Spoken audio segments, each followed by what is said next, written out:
Pour yourself a sweet tea, pull up a lawn chair, and turn the page with us. You're listening to Right On Mississippi, a podcast taking you inside the minds of America's most treasured wordsmiths. I'm Ebony Lumumba, and Right On Mississippi is produced in partnership with Mississippi Public Broadcasting for the Mississippi Book Festival, the South's literary lawn party. I am sitting across from my homeboy. Lucky me. Yeah. Listen, we're both Jacksonians, and so we have a deep love for this space, and I think we probably treat it a little bit like family. We can talk about it, but no one else can. Richard Ford, welcome. Thank you, Evan. It's lovely to get to do this with you. This is the best part of my day today. I've been looking forward to it since we agreed to sit down and chat, so let's have some fun. Let's go. Well, you're back home. We're in Mississippi. Yes. Now we are in our hometown of Jackson, and you were here for the literary festival. But I wonder how it feels when you come home. What are those feelings that descend on you as soon as you cross the boundaries or touch down? What are those old feelings? Well, there are more new feelings than there are old feelings. Fantastic. Because a lot of the old feelings were feelings that I probably ran away from when I was able to, which was in 1962. Typical, I guess, of most kids in high school, even though I think a lot of my classmates nostalgically remembered in more technicolor terms than it was. I really was happy to leave in 1962. Yeah. So when I come back, what I've been able to do over these now nearly 60 years is to reaffiliate myself in a different way. I like that. So I have some of my old friends, which is great, and which is precious to me. And I have a bunch of people that who maybe weren't even here then, right? And whom I've met since that time. And so the whole congeries of people here for me seems entirely new and fresh. And so it's almost a new space. Oh, of course, the space that you somehow recognize. Yes, this.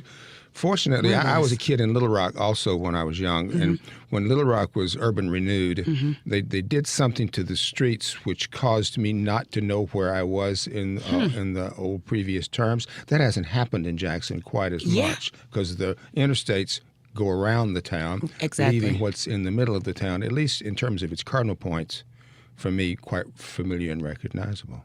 There's something quaint and warm about that, I think. I think so, too. One of the things it does for me is, and this will sound maybe over-sentimentalized, the older you get, and I'm 75, the older you get, you kind of grow a long way away in time from the person you were. Oh, yeah. And I'm not very different from the person I was, except in 100% of the ways. That's a relief, though. There's some things I want to keep. Yeah. And so coming to Mississippi and living in Mississippi off and on, as Kristina and I have done, reminds me that this is a continuous life rather than just me living out on its borders here in the 70s, my 70s. I like that because oftentimes, especially when we are younger, we feel that that's the impetus, sort of. That's the point that everything else is going to emanate from. And so kind of what I hear you saying is it's this lovely growth that we have the opportunity to experience. And the relief is that there's some familiarity along the way, but we don't have to hold on to all of the baggage that could weigh us down. There were lots of things that one would have wanted to both disabuse yourself of and dispossess yourself of. Absolutely. From those times. As we said yesterday, you and I, at the book fair, turbulence. Exactly. And when we see the rumblings of that, we won't make this hyper-political, but I think it's impossible to talk about anything valuable today without acknowledging the politics of it. That was probably true in the 19th century, too. Well, in the 16th century. That's a scary thing, though, I think. Scary in a way that just kind of jolts us into acknowledging who we are as human beings and how we've grown and how we've kind of stayed stagnant. That's right. Well, writing novels all my life, I've never not understood that every novel that I write is a political novel, whether it's about leadership or whether it's about who's the president or what the racial situation is in the country or what the immigration is. It's always how history affects the lives of individuals. That's exactly it. It's so refreshing to hear such a seasoned writer admit that everything I'm writing is political, and it doesn't mean that you have this sort of draconian, message for us all, but far from it. Because we are interacting within these realms where politics are involved, and you can't write a believable character without weaving in politics. I mean, morals. Thank you for saying that. Morals, what's good and what's bad are in a way the subject of imaginative literature, because you're always writing about what causes what. If you do this, then this will be the consequence. And that's kind of the petri dish of morality. This causes that. I mean, I'm going to put that in a course syllabus. If you do this, then this will happen. If you don't do this. Yes, and I'm not telling you not to do it, but Exactly. I want you to know there's a that fallout if you do this, from that. and it might not be what convention tells you to expect. That's marvelous advice. Even perhaps a T-shirt. So you referenced, we were together yesterday. Yes. We've been hanging out all weekend. Yes, we have. Which is probably the coolest thing that I can say about my 2019. Is that I hung out with Richard Ford. And I whole get to weekend hang out in with Jackson. you. Yeah. Well, thank you very much. But we were at the Mississippi Book Festival, and the start of that day began with your Mississippi Writers Trail literary marker.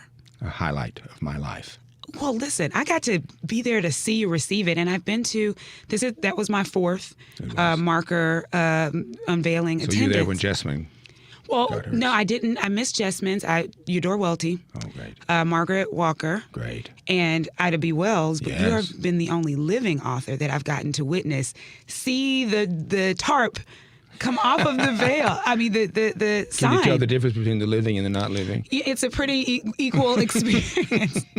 Both are, stunned and, immovable. So talk to us about the feeling of that, especially since you've shared 1962. You, like many of us, when we were graduating from high school and perhaps for different reasons, were ready to leave. See what the rest of the world looks like. See what the world had to offer. Yeah. And you come back 2019, and there's a sign with a blurb of your story and your contribution and your name dedicated to your contribution to not just Mississippi, right, but the literary world at large. What was the feeling of being honored in that way? Well, as I said in the remarks that I made, if I were a person who wished for things, and I'm really not a person who wishes for things, I try not to invest in things that I can't control, and I couldn't control that. But if I were a person who wished for things, that probably would have been what I would have wished for. It would have been pretty high up there, because it made me feel, as I said, it made me feel that what I've done for the last 50 years, however I've done it and wherever I've done it, has been useful to the place where I started life. And to be able to think that you've been of use to a place that needed so much at the time that I left, and that even needs a lot today, because your husband and you are both in politics in one way or another. Right, in one way or the other. You know that that's serving a need. It's public service. We at least hope so. Well, and literature is a kind of public service. It's looked at that way. Yeah, I think the opportunity that we have as writers is this tool that can be used to show people things that they may not see. You hope so. Readily in their everyday lives. And that's different from what, particularly in a conservative state like Mississippi, conservative intellectually, conservative spiritually, conservative economically, that convention is not the only source of intelligence. Sometimes the imagination can be a source of intelligence. Just sort of all of the time. Yeah. All of the time. And very honestly, I remember reading A Piece of My Heart and Sportswriter, and that was an entrance for me into a life that I felt that I had no connection with on the surface. But then these characters emanated from true human experiences. And so yesterday at the festival, one of the authors that I was working with was Gloria Edam, said that the beauty of literature, and I'm paraphrasing, is that we have this specificity that makes the universality possible. That's one of the things Eudora believed. There's on her plaque, Kristina and I were just looking at her plaque this morning, and she said something, and I'll paraphrase it poorly, but she said, to know one place very well is to help you to learn and know every place better. And boy, to know Mississippi she lived that. And it didn't restrict her. It didn't make her a regional writer. Well, she was an explorer because of that. That's right. Because of what I know here, let's figure out what's happening that's elsewhere. Exactly right. I think that's a marvelous perspective to have. But, in an age in which we're all kind of divided up into identity groups, Sure. I've noticed in my life that it is sometimes the case that young readers of whatever their orientation only read about their orientation. Yeah. Or what they think. Right. Their category is. What you just said was, you read A Piece of My Heart. Well, that's about a bunch of white people up in the Delta by and large. Yeah. And there's TVA. Many people would say, well, why do I want to read about that? Sure. Well, why do I want to read about Chekhov? Why do I want to read about Russia in the latter part of the 19th century? And I didn't when it was assigned. No, neither did I. Full disclosure. Neither did I. But to say I don't want to read something because it's not like me, is just to admit a kind of defeat. I agree. And it's a really tragic sort of perspective to take on about how to live with humanity. And it's going to get narrower and narrower the further down that road you go. I think perhaps that's what's plaguing a lot of, what we see happening around our world now, that folks are kind of wanting to close in and be insular. And I don't think that's possible for the human experience. No, you can't, if you'll excuse the expression, wall the world out. I will accept the expression. You can't. No civilization can thrive if it seeks to, be on its own. Exclude, exactly. It won't work. No matter how many times you try to put your hands over your ears or close your eyes or avert your gaze or build a wall against what's happening, it isn't what you don't understand or what maybe you it'll don't work like. for a week. Yeah. And what does it mean to work? Right. It just means that you don't get the opportunity to experience. Right. In literature, imaginative literature, just like your imagination, my imagination, it's inclusive. I agree. Asks in. You're traveling the world without moving a step, I think, which I stole that. It's not mine. That's from good, though. Something I read. I steal most of the things that I end up. Now we admit it and we put it on wax. We're all plagiarists. So I want to talk a little bit about, you mentioned Welty. You've mentioned, and then we mentioned Chekhov, sort of. Right. Not in the same vein. But as we talk about you as such a prolific, successful writer, I'm interested in those writers that you celebrate. Before we started recording, we even had a chat about Toni Morrison, who we just lost, a juggernaut in the literary community and the world at large. And also really, if you'll excuse the expression, a really fun person to be around, a laugher. Oh, that's so... Not an excluder in any way. Right. And we wouldn't expect her to be as her readership, right? No. I think I developed this personality of who I felt she would be before I ever was in the room with her. You said prodigious. She was a prodigious person. She was. When I met her, she asked me about pecan pie. And I was so relieved That's what she had on that her I mind. could answer the question. And it wasn't something deeply profound. It just made me comfortable in my skin, and I think her writing did that as well. So talk to me about those writers, even maybe some peers and colleagues that you've read and you read again and you appreciate their contribution. Well, I teach at Columbia, and so I taught Black Boy last year, and I taught it because it's a great book, but I taught it in terms of sense of place, because I was trying to expand, if not explode, the sense of place. And Wright talks a lot about Jackson, and talks a lot about Memphis, and talks a lot about Chicago, places where I've lived. And so I was very interested in that. I was always very proud of the fact that Richard Wright was from Jackson. I still am. Because when we grew up, of course, when I grew up going to Murrah High School, we did not talk about Richard Wright. I graduated from Murrah as well. Just you another did? fact. Yeah. Wow.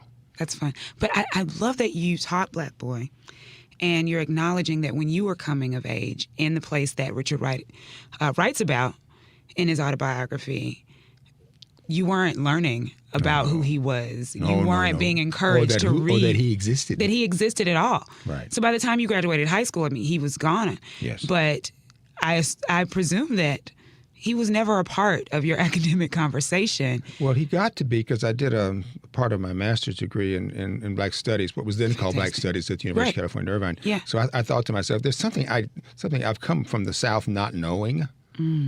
I think I need to reach back to stuff that maybe. What did I miss? Yeah, Arna Bontemps and people like that. What a marvelous question to ask yourself as you're in that educational process. What did I miss? Right. And I like that because you're from Mississippi and you're a writer.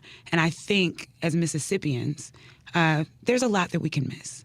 Oh, yeah. Well, inevitably. You just can't, when you're can't that take it all. age, your brain's got too many other things in it. Yeah. So the stuff that you will absorb when you're older, you weren't available to. I mean, if you were really, really, really smart, if you were Keats, for instance, you would have. Which I don't think any of my graduating class, myself included, were.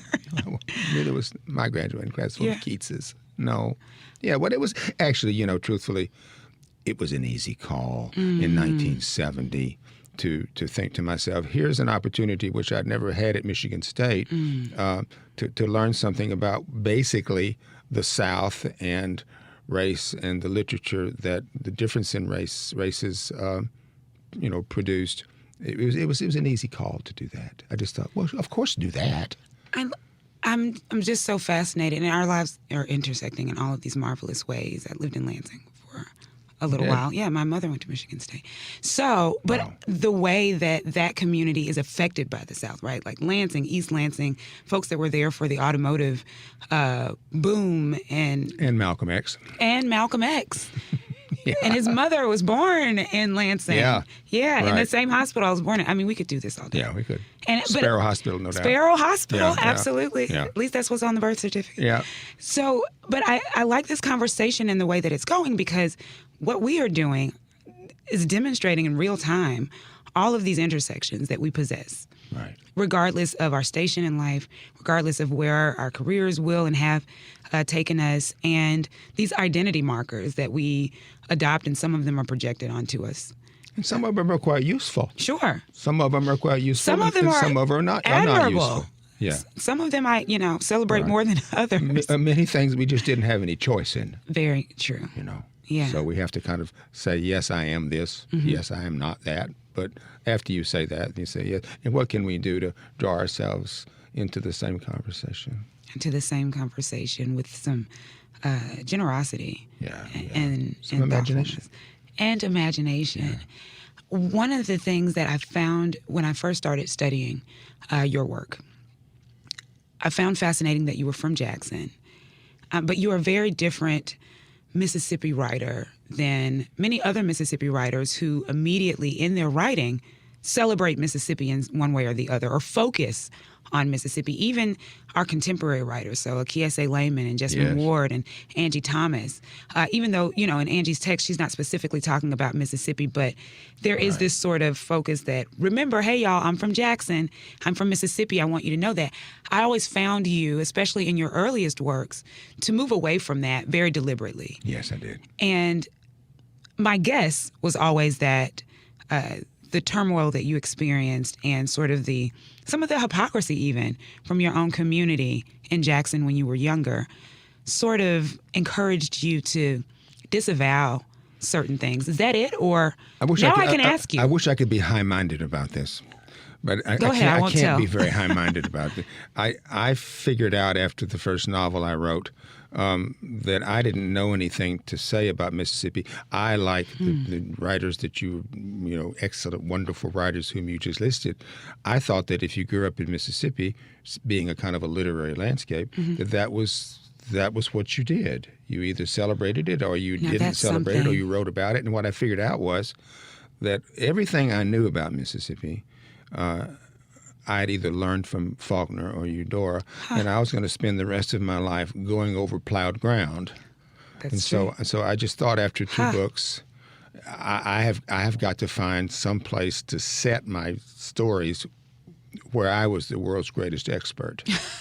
Because I could not be the world's greatest expert. So you didn't want to redo excellence. Like, no. I'm not going to go up against Welty and Faulkner and Tennessee Williams and those folks. Or Barry Hanna, or who was my great pal. But I thought to myself, wow, he's doing that. I can't even be in the room with that. So I had to go find something that I could do. So it was much less high-minded than practical. Interesting. Yeah. Interesting. I find that even a lot of the writers that we get to interview for this series, Right on Mississippi, regardless of where they're from West Virginia and Alabama, they feel drawn to write about home. And good for I have no complaints with that. Yeah. If I could have done it as well as Barry Hanna did it, I'd be doing it. I suspect you could have. No.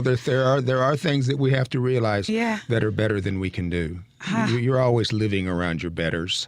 That's okay. Always living around your betters. Aren't we? It's a good place to be. It's not bad as long as it doesn't drive you crazy. Yeah. Unfortunately, it didn't drive me crazy. I just thought, okay, you go do that. Well, it drove you to some brilliance, pretty profound. It didn't keep me from trying hard. And that's the thing, I think, that stands out. I'm very sincere when I because of what I thought about why you weren't writing about Mississippi, and all of the Mississippi writers I had read to that point had, or at least written about the South. Yeah. I mean, not only did you not write about Mississippi, but you took it clean to another region in several texts, and I thought it was brave. And I wondered, well, then where do you get the fodder? How do you write about something that seemed so disparate? I don't think from your reality. And I know we're not talking about the formula for doing that. No. But what you have to do is to identify a feeling about something that is foreign to you, that is like something that you feel about what is familiar to you. In other words, it puts a lot of emphasis on me. Rather than on the objectifiable place. So if I can say, I feel this way about New Jersey or about the real estate profession, all these things I've written about, which is not very different from how Walker Percy felt about New Orleans or that anybody feels about anything, then it becomes mine again. I don't have to struggle with it again. Well, that expands, I think, our ability to know what we haven't known. To empathize. But the old notion, Hemingway's old notion, which I know you knew from graduate school, to write about only what you know.